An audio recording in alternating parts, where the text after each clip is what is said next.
Now I'd like to welcome Jamin Halberstadt, who is a professor of psychology here, studying various things, including the psychology of religion, experimental social psychology, and other things.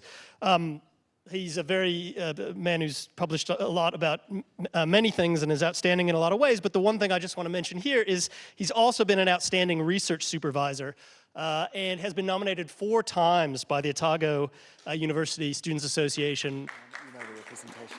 How do I get it up? Which is both very, very important and very rare. So without further ado, Jamin. I'll show you. Sorry, just take a second to get this up.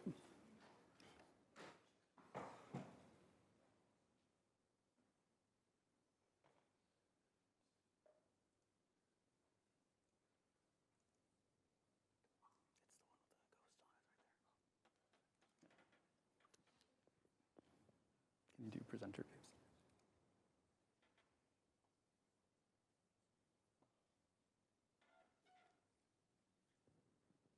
All right, okay. So you saw my notes already, so you know I'm going to ask you an audience participation question. So who here, just by show of hands, who here does believe in life after death? Not very many. Alex, you don't believe in life after death? Our oldest kid is here at first year at university. Actually, by show of hands, who went out drinking last night? Anyone? Okay. No, well, don't be ashamed to raise your hand because most people do, it turns out, believe in life after death. So, and by most people, unfortunately, I'm referring to data that's mostly done in Western context, but it does turn out that that belief is very high worldwide. And so in this aggregation of public opinion surveys, you can see that Americans' belief in the afterlife, or in life after death in this case, has remained almost constant since 1940. It's kind of amazing. If you think about all the things that have happened since 1940, people's beliefs, attitudes on almost every conceivable issue have shifted. Science has changed the way that we think about almost every aspect of our lives, including death. But through all of that, your belief in life after death has remained steadfast. So what does the belief in life after death actually mean?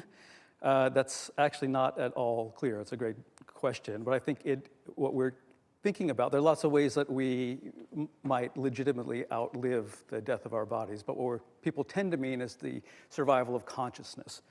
And we've asked that specific question to try to narrow that down in our own research, the research that Jesse and I are doing over the past couple of years. So we asked specifically what we think of, do you agree with the statement, what you think of as the soul or the conscious personality of a person ceases permanently when the body dies? And our data are almost exactly the same. They come up with that. About 70% do not agree with that. Only about 30% of people agree with that. So it seems that many, if not most, people believe that they will remain conscious without their brains. So it is such a common belief that it practically begs for a functional account. An evolutionary account. What purpose does believing in a postmortem consciousness serve?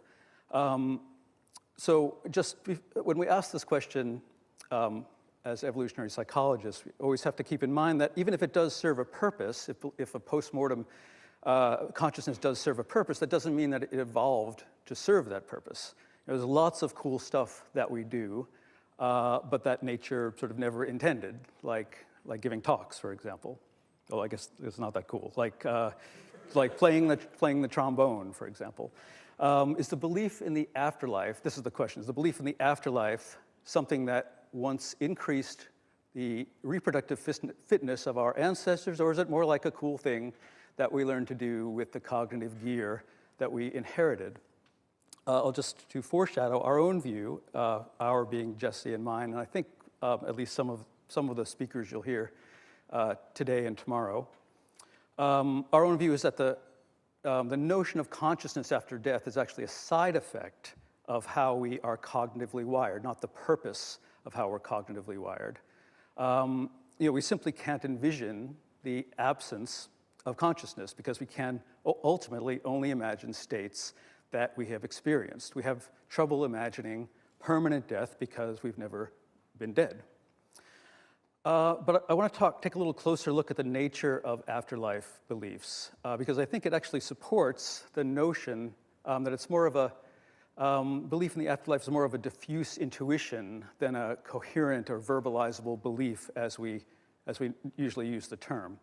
So one suspicious observation about afterlife as a belief is that in our interviews, at least, people don't seem to have really reasons for believing in the afterlife, at least not the kind of reasons they would have for other really important beliefs in their lives.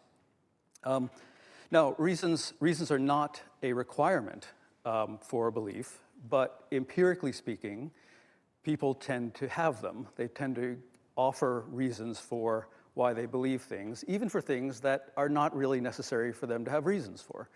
So, for example, we've done research asking people why they believe in God, and when you ask people that question, they're perfectly happy to give you reasons. They talk about the majesty of nature, the impossibility of there being something from nothing, or some observation of a miracle, or having heard about a miracle. Generally they don't say, why do I believe in God? No particular reason. I just do. And that's sort of effectively what a lot of people say about the afterlife. If you watch our videos, we have a YouTube channel. You can watch some of our research assistants interviewing people, asking them about their belief in the afterlife. Whoops.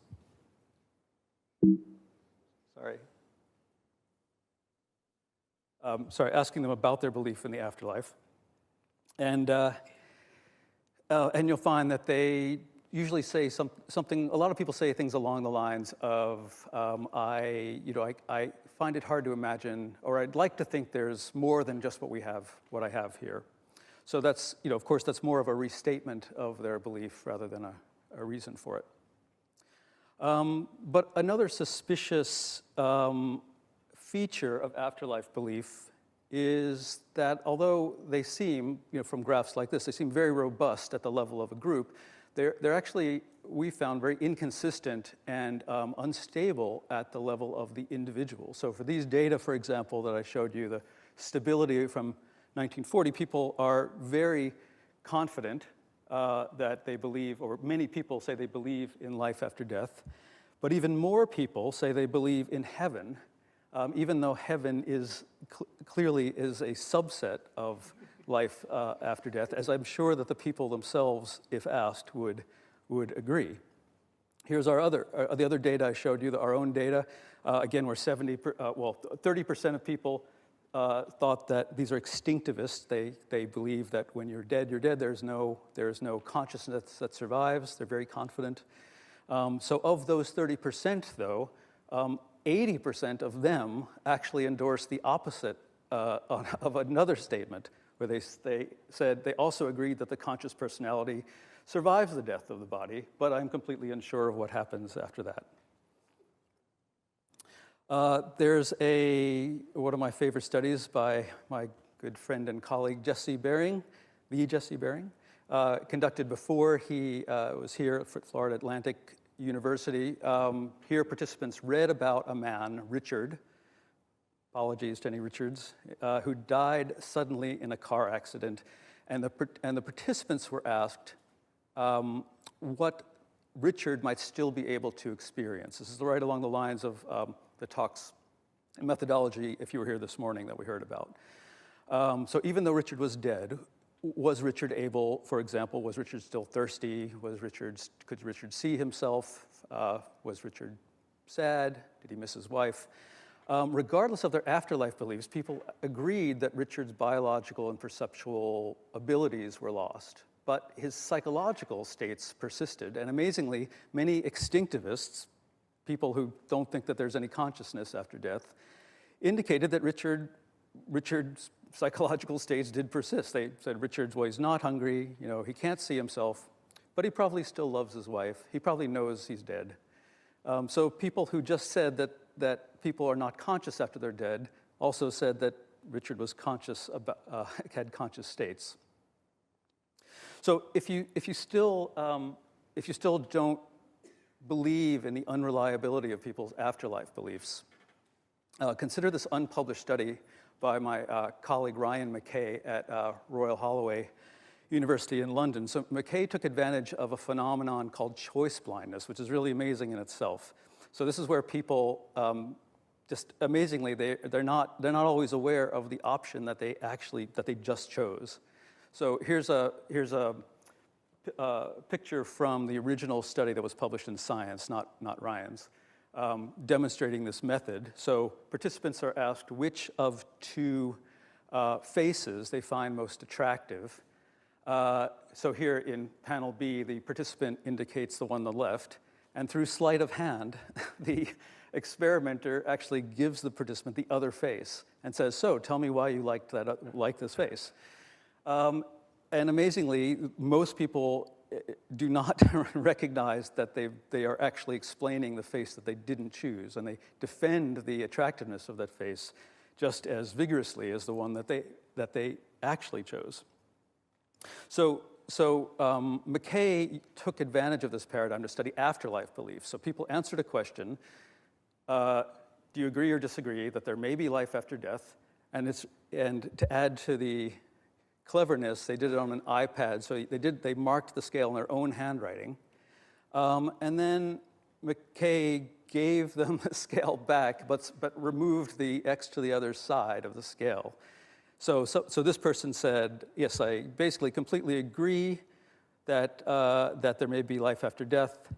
And then McKay said, great, so tell me, why do you completely disagree that there is not life after death, about that there's life after death? And true to this paradigm, people generally didn't notice what attitude they were actually explaining. They were just as happy to argue for the opposite of their actual belief.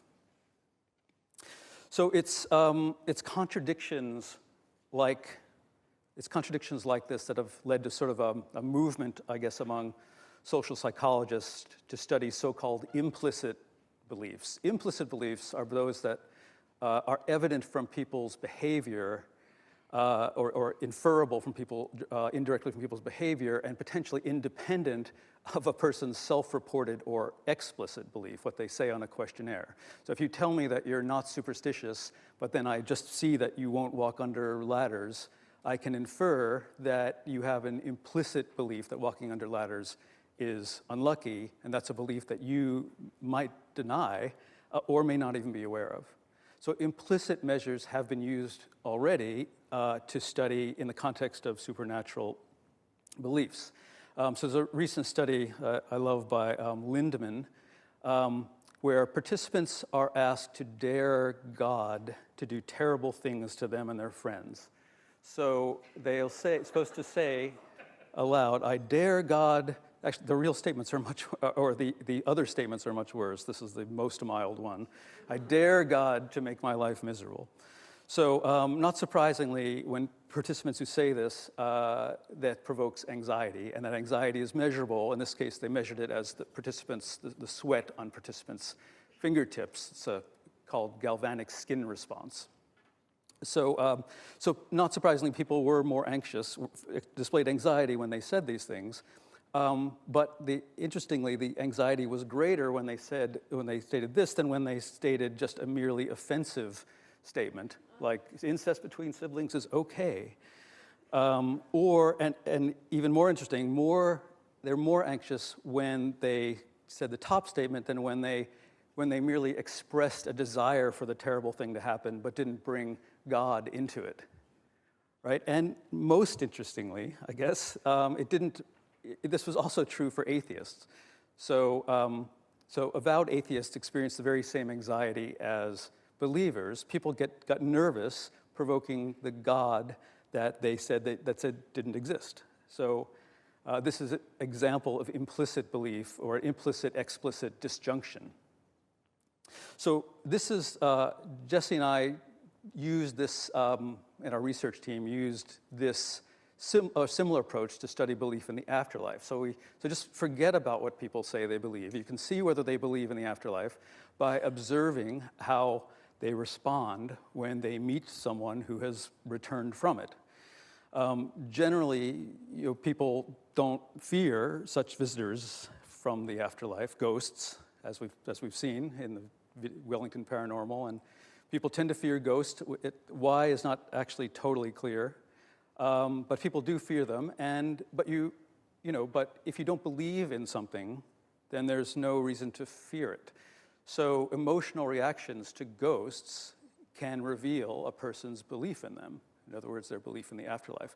So in our study, participants were asked to compute the answers to simple math problems. Some of them were told that, unfortunately, someone actually died in the very room where the participant was working on the math problems.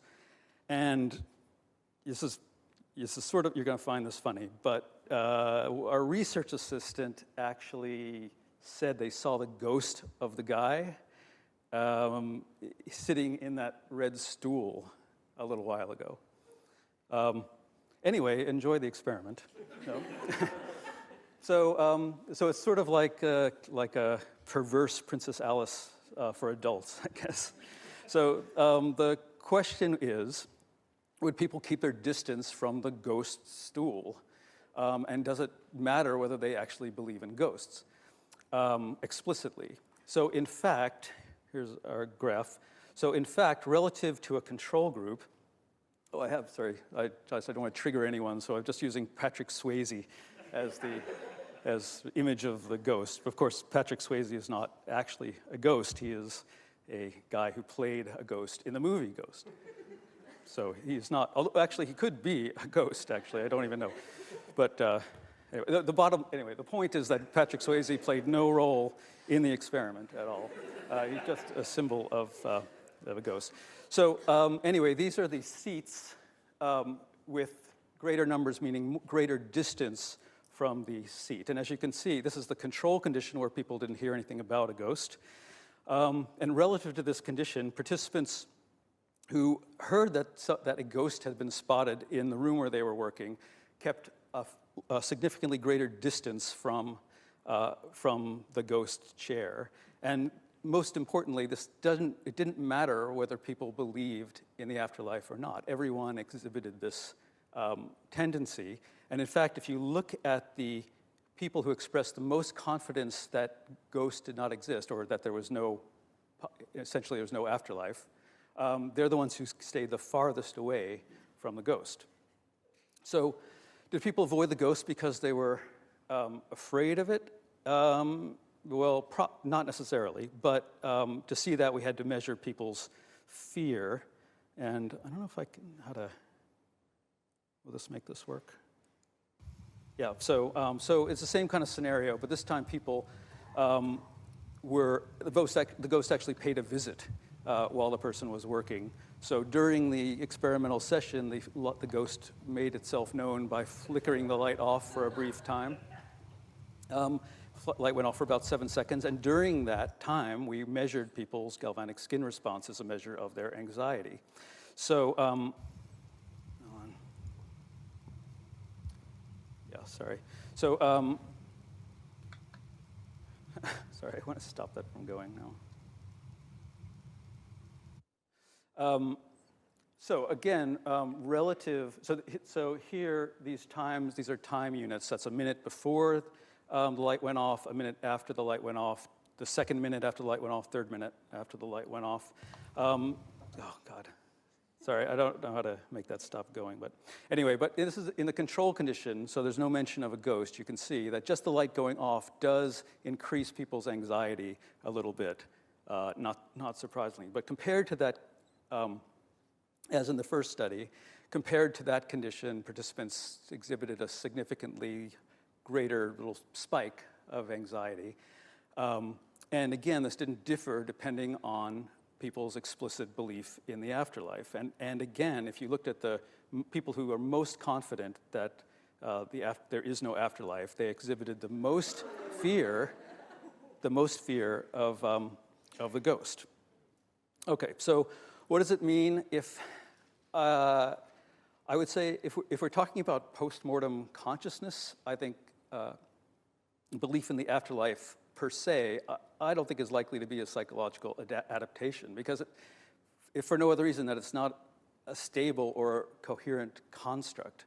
One thing that is consistent, though, is a sort of a diffuse intuition that people have, more of a failure of imagination. We can't imagine, literally can't imagine what non-existence is like, and we end up borrowing thoughts and perceptions from our lived experience and grafting them onto our dead one.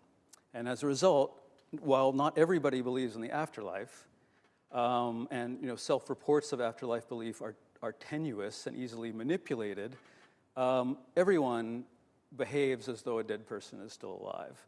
And that kind of belief is a real belief, but it's a different sort to the one we're usually used to thinking about in terms of explicit statements and explicit defenses. And we think that's a side effect of our cognitive design, not necessarily the purpose of it.